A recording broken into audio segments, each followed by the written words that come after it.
گاه گاه حضرت امام ابو حنیفه در وقت صحبت کردن زبانشون میگرفته است. در وقت صحبت کردن زبانشون محکم میشد، تو تله میشدیم. بعد از اون میپرسیم که حضرت امام این چی سببه که شما گاه گاه زبانتون میگیره؟ در زمان میده حق بدم مادرم در تاون نان میپخت، من بسیار گریه کردم. زنی همسایه در همونجا کمتر ساده رنگ بود، یاردم مادرم میکرد. زنی خوب بود، برابر دی من یک کودک داشت. مادرم در بیرون در نانپزی اون نفهمیده و نپرسیده از کسی من شیر داده که در حال مادرم آمده که دیده که پیستان این زن در دهن من.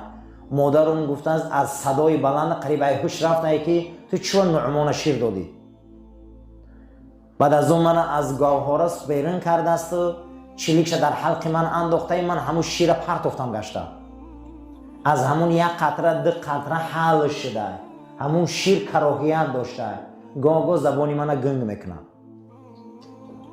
عزیز، این تربیت که فرزندا چراغ امت میشن. کنی خیلی اوچه امام بخاری را میپرسن، گفته مادرش گفته یگان بار بخاری را به طهارت شیر ندادم. یگان بار بخاری را به چی شیر ندادم؟ به طهارت بخاری را شیر ندادم. هر باره که بخاری را شیر میدادم طهارت میکردم، با پیستانام الهیده میشوشتم. هر یک 40 روز من یک بار ابراهیم خلیل الرحمن خواب دیدگیم وقتی بخاری در قدیمم بود. کنی مادرو چقدر ما تربیت ما ضعیفه. فرزندو دشوار تربیت، معلم گوش نمیکنن، مکتب رقم میتین، ملیسا اینو بزرگ شده. چیکار کنیم؟ سطح جنایت بلنده. اوچه غجده، اوچه ها غجده. اوتا دزیده آورده سای کجا حرام حلال نگفته سای. آخه این همیو میشون ایگیلی، این همیو میشون همون کلابر آدم خور، این همیو میشون آخه آدمای ناپاک و پلید. فرزند آدم خوب این چی نمیشود. اینا میگن علمی اصول فوندامنتال. اینا باید ما چیکار کنیم؟ شریعت پیش بریم. 13,000 حدیث هم میگه در پیش بخاری. 13,000 حدیث استاد گفت. بخاری یگان ورق روچکه نبرده بود. روزی پرسیدن گفت که یکون گفت اسماعیل جواب میتیم. حضرت گفتن که تو جواب میتی برای که تو ورق روچکه نداشتی در 13,000 حدیث.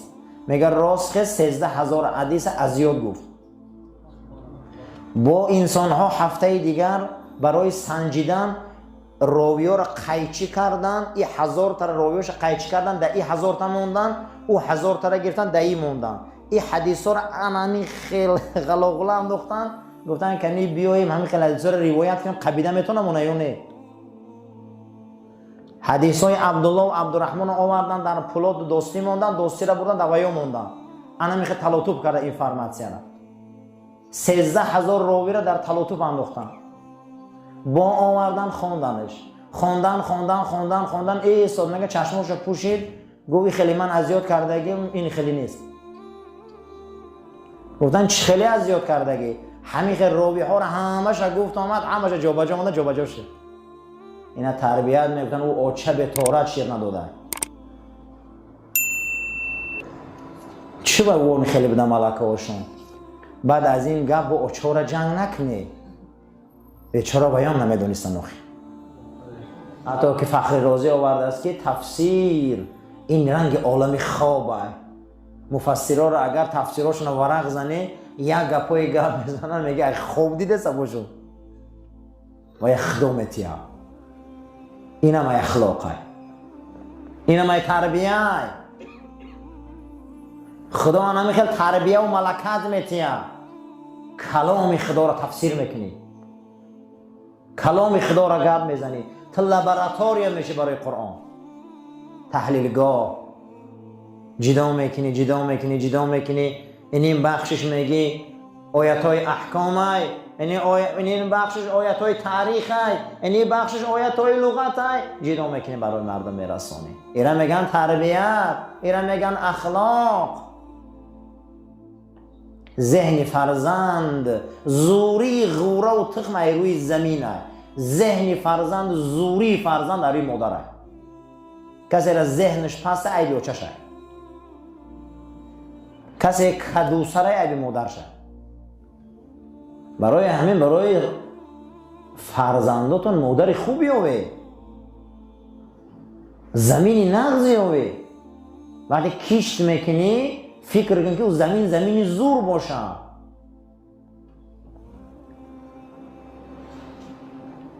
یگان پشت رسول الله، یگان بچه‌دان مدینه رسول الله را نسلش تا حضرت ابراهیم علیه السلام یگان آدمی پست، رذیل، کسل، بی‌سواد آدمی پست نبودن، همش آدمای بزرگ بودن.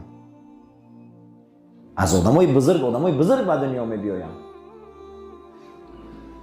سوم علم فقه.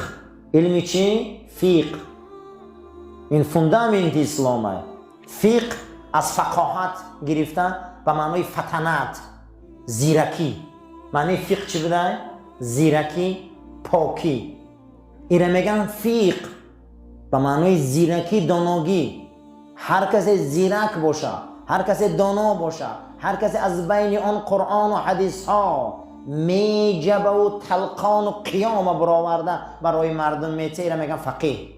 زیرک او خیلی زیرکه که وی میتونه که محکمه های سودی را در دنیا حل کنه، مسئله های اجتماعی را در دنیا حل کنه. ای ضمن آیه مبارکه قرآن و حدیث های گوهربار رسول الله. شناخت علم حلال و حرام، دلالت النص ملاها میفهمن ایرا، اشارت النص، مقتضا النص، مسما مدلول. مسما چی را میگن، مدلول چی را میگن، مفهوم چی را میگن، مندرج چی را میگن، احسن چی را میگن، محسنون بهی چی را میگن. اینو علمای هستن عزیزان که اینا میفهمونن فقه. یک زیرکی خداوند در او مجتهدین میتین که اونها برای ما چاه میکنن. اینها را در کتاب های فقه میگن مستنبتین. اینا رو چی میگن اوشانا؟ مستنبتین. مستنبت از نبات گرفتن چاه کنه میگن. عرب چاه کنه چی میگفتن؟ نبات. یعنی چاه میکنه، خشرو میکنه، دهلیز میکنه، سنگ میتراشه، بنده میپرتویه، ستیله میمونه، اولین آب چاه خودش مینوشه. ایره میگن نبات، ایره میگن فقیه، ایره میگن مجتهد که سردار اینها حضرت امام ابو حنیفه. اینا چاه کندن برای ما دادن، اینا چاه کندن، اولین چاه های علمی را کندن. یا اگر ایدم اخلاق نباشه به این درجه نمیرسی، تربیت نباشه به این درجه نمیرسی. همه اینا سخنگوی اخلاقن. چهارم علم اصول. اصول نبینه، اصول، فوندامنت، متدیکا، قرآن، سنت، اجماع، قیاس، شرایع ما قبل منه، شریعت های پیشتره، مسئله های سد ذراع، استحسان، استحباب، عرف. اینا را جمع میکنی شریعت بنیاد میشود. اینا را کسای ملکه میکنن، میکوبن که اون تربیت گرفتیان، اخلاق گرفتیان. به تربیت یگان کس به یگان جا نمیرسه. ششم علم نامش بده علم حدیث. پنجم ششمش بده نامش علم درایت. حدیث و درایت بسیار علمی نازکه. حدیث شناسی کاری آسان نیست، بسیار این علم مهمه. همین قدر علمی نازک هست که حتی حضرت امام ابو حنیفه گفته است که من 800,000 حدیث رسول الله را از یاد میدونم. چند حدیث؟ چند قدر؟ 800,000 حدیث رسول الله را از یاد میدونم. با 5 حدیث عمل کردیم و دیگرش که عمل نکردم. چند تاش عمل کردیم مگه؟ 40 تاش خدیفته مذهب نساختم. دیگرش گفته قبول دارم قول رسول الله، من عمل نکردم. من عمل نکردم تاز برای که در یک راوی شبهه باشه گفتم عمل نمیکنم. 5 حدیث قدی گفتم من زندگی ما روز کردگیم. یکمش انما الاعمال بالنیات. نیت چی اومدی؟ با کدام نیت اومدی اینجا؟ نیت چی اومدی؟ انا من خیلی ثواب می‌نویسم. یکم گفته به حدیث نیت، دوم بینای مسلمانی با چند نوع؟ با 5 نوع. سوم گفته حلال معلومه، حرام معلومه، شبهه معلومه. چهارم گفته مسلمان کسی را میگن که با دست زبانش کسی را غم نمیتیه. من این حدیث ها قدی گفتم از زندگی کردم، این حدیث ها را گفتم. 40 حدیث دیگه قدی گفتم من مذهب مروز کردم. حدیث شناسی بازی نیست. در کتاب امام بخاری اگر ما راویاش قدی روایت کنیم از زمان خودش تا زمان پیغمبر راوی ها را دیده از بخاری روایت میکنه. فلانی فلانی را دید، فلانی فلانی را، فلانی فلانی را دید، فلانی فلانی را. این 200 سال بعد رسول الله های. فلانی فلانی را دید، فلانی فلانی را. رفت تا پیغمبر روایت میکنه. اینا میگن محدث. امروز میگن شیخ الحدیث، هم بسیار آدم را شیخ الحدیث میگن. یک حدیث از زمان خودش تا رسول الله برده میتونه. وای محدث نیست، وای چی محدثش مونده وای؟ محدث بخاریه. محدث مسلمه. یک آدم را داریم در دوره خیمون که از زمان خودش برای حدیث بر رسول الله رسونه. ما نداریم خیلی آدم. درایتان نداریم. با درایتان چی را میگن؟ با هر یک روایت کننده حدیث تاریخ میدونه. با تاریخ همون رجال میدونه، مردکا را. هر یک تاریخ میدونه. تاریخ های همه را با درایتان میدونه. عبدالله از عبدالرحمن روایت کرد، عبدالرحمن از مسعود روایت کرد، مسعود از پولاد روایت کرد، پولاد از فلان بابا روایت کرد. انا میخیل باید تاریخ اوچه کجا در دنیا اومده، کدام مکتب خونده، چه خیلی آدم بود، در کروگ و چه خیلی تعریف میکردن. اینا میگن درایت. این خیلی انسان ها ما در دنیا دانه دانه داریم. دانه دانه. این شوخی نیست. به نهایت علت رجال شناختن شوخی نیست. یعنی که به نهایت حدیث شناسی نازو کرد. این 6 علمی هست که فوندامنت اسلامه. کسی این 6 علم در متخصص نشوه و یا علم اسلامی چه بور نبرده. این هم با سخنگوش معنیش شاید با درباره اخلاق. این هم سخنگوی اخلاقه با تربیت. ایده تربیت میشی.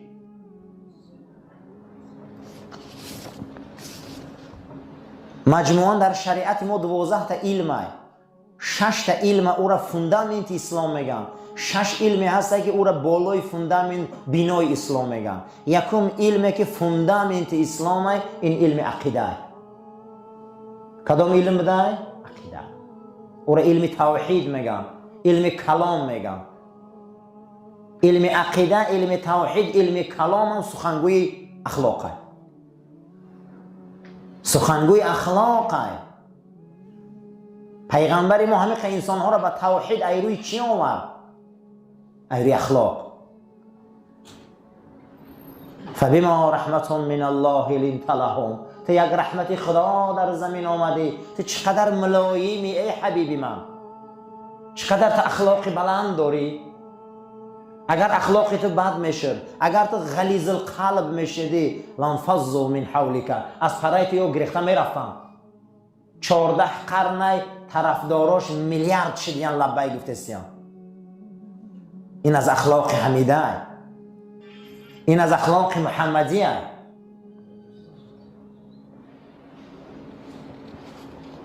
یکم علم عقاید، علم خداشناسی، یگانگی خدا، صفتهای خدا، نام خدا، ملائک، جهنم، جنت، ترازو. یک مراتب فکر کن خداشناسی را. نحن اقرب الیهم من حبل الورید. من برای شما از رگای دلتان نزدیکم خدا میگم. کنی اخلاق. اخلاق که همیشه بیدار میشه. سخنگوی اخلاق عقیده میگه من در شما از رگای دلتانم نزدیکم. وقتی که وای از الله پاک از رگای دلم نزدیکه، شما در محضری وای بیادبی میکنی. شما در نظری وای بیادبی میکنی در محضرش. شما بد اخلاقی میکنی. دویم علم تفسیر از فسر یفسرو، تفسیرا مصدر به معنای اگر شما رفتگی باشه پیش انالیز فوران در دستک یک شیشچه میتن نامی او را میگن پربیرکا، عرب او را میگه قاروره، نامی او را عرب چی میگفتن؟ قاروره.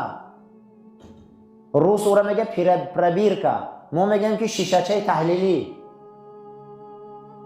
در او خونه میگیرن، در او پیشاب میگیرن، در درون یک خوره دیگه میمونن، او را چنان دور میتین.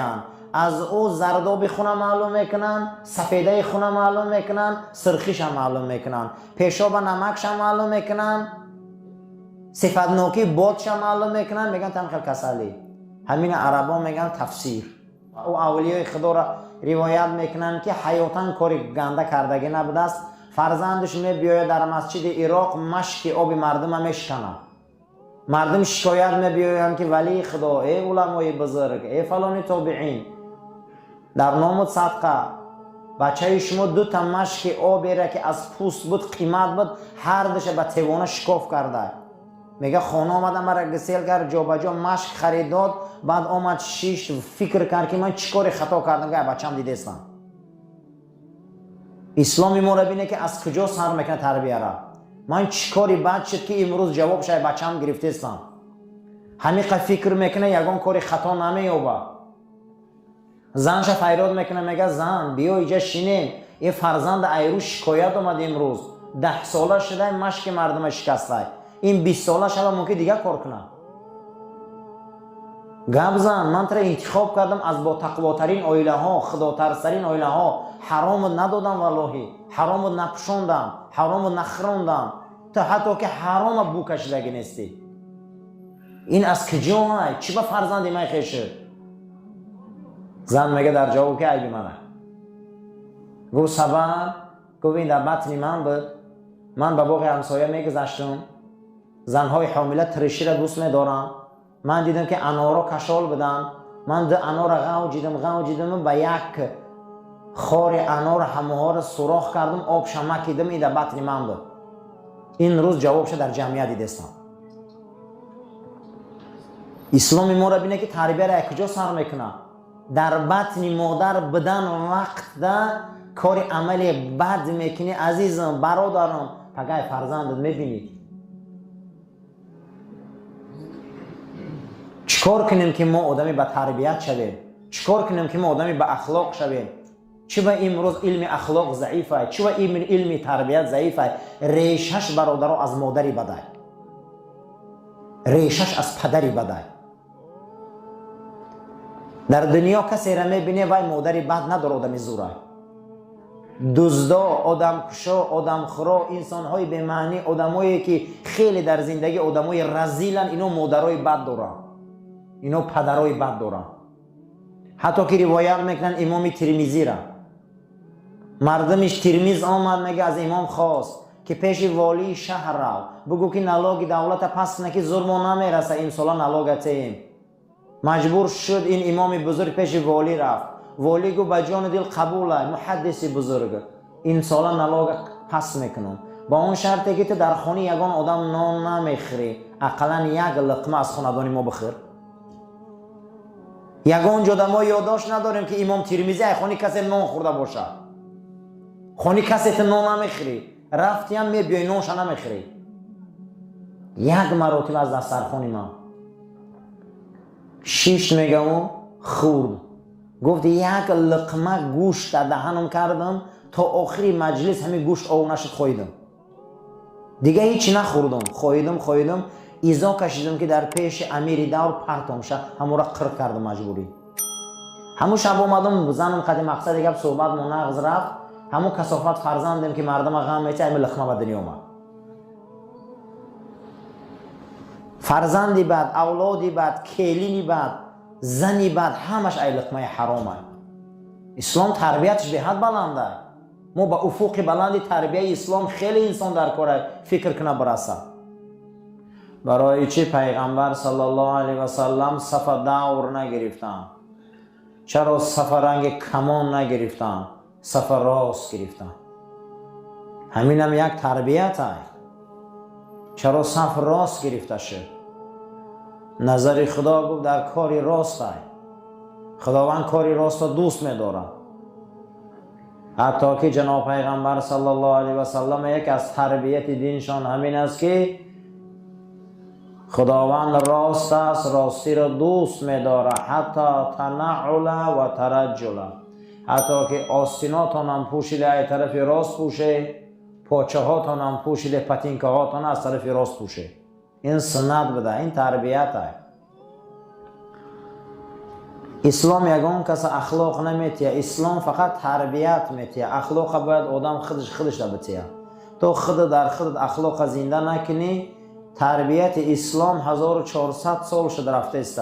اگر تو تربیت گوش نکنی، اخلاق نداشته باشی، در بدن خلق نکنی، پیدا نکنی، ظلم بس کنی را، اسلام 100 سال در باره ظلم گوزن در تو فایده نداره. تو خودت خسته ایجاد بلند شده از زنا را ترک نکنی، اسلام 100 سال برای زنا دنگو یگان فایده نداره. اخلاق معنیش همینه که شما باید یک چیزایی را در بدنمون خلق کنیم که خودمون با تربیه اسلام از همون اعمال رذیله دور گریزیم. اسلام تعریف میکنه دروغگو را. اسلام یگان مراتبه زنا را تعریف کرده. اسلام حرام خوری را تعریف کرده. در کجای دنیا دیده که اسلام حرام را تعریف کرده؟ اسلام مبارزش زیدی چی خسته؟ همش بد اخلاقی. در یگان جا بینید که اسلام زیدی عقل برآمد کردگیه. اسلام زیدی علم برآمد کردگیه. اسلام زیدی بایگری برآمد کردگیه. در یگان جای دنیا یک کلمه ما نمیابیم که گویا که اسلام زیدی علم است. در یگان جا ما نمیابیم که اسلام زیدی عقل است. در یگان جا ما نمیابیم که اسلام زیدی تربیت است. برای همینا عزیزا برادرها، همین قدر موعظه میشوه، نصیحت میشوه، اگر تا ما در بدنمون میکروسکوپ اخلاقمون بیدار نکنیم، خودمون نآفریم، خودمون ایجاد نکنیم، به یگان جا نمیرسیم. قرآن ما میگه نستعیذ بالله لیس للانسان الا ما سعی. انسان به یگان درجه کمالات نمیرسه تا خودش تلاش نکنه. هیچ که هیچ جا نمیرسه، میگه تا خودش تلاش نکنه. رفیقی بد، برنامه بد، دنیای بد، کاری بزرگ بسیار ما را ایران کامی برورن.